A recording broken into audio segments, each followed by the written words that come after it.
For today's video, nagbabalik ulit si Bert TV. Yan mga lodi, yung kabuuan namin ng box holder. Ayan acetylene. Ayan ang lalagyan namin ng oxygen tsaka acetylene. Pero may self siya. Dito ang acetylene, sa kabila ay oxygen. Mga lodi. Ayan part 5 na pala yan mga lodi. Part 5 na tayo.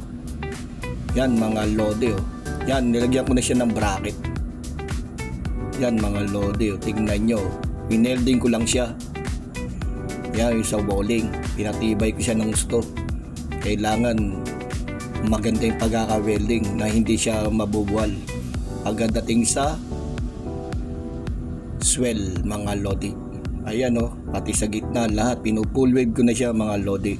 Tingnan nyo, yan full wave na yan sa saigo. Tinira ko na rin ang mga saigo, pinagwe-welding ko para kasi maganda yan, para hindi yung madali kagad masira. Kasi ilalagay namin dyan ng oxygen acetylene. Lahat yan mga lodi pinagwe-welding ko. Nilagay na sa walling. Ayun ang bracket ko yan, anchor bar lang yan mga lodi. Yan anchor bar lang yan, may tornilyo sa gitna. Pwedeng kalasin din yan kung gusto nila yung kakalasin.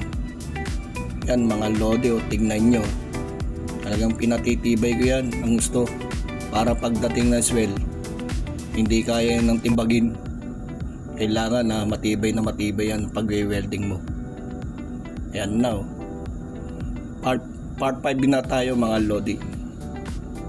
Ayan na tingnan nyo talagang matibay yan. Ayan na mga lodi tapos na mag-welding yan ayun ang bracket ko, yan anchor bar. Yan para dumikit siya sa pader, sa bulkhead mga lodi. Tignan nyo, yan ang pagwe-welding.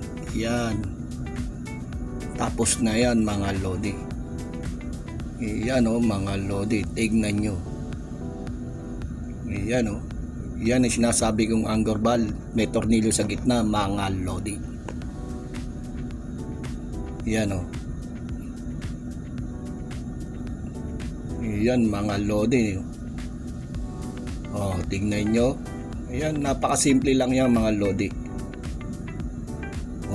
Yan napakasimple lang yan mga lodi. At mag-uumpisa na rin kami mag-cutting ng plate mga lodi. Okay, thank you for watching. Sana maibigan nyo ulit ang aking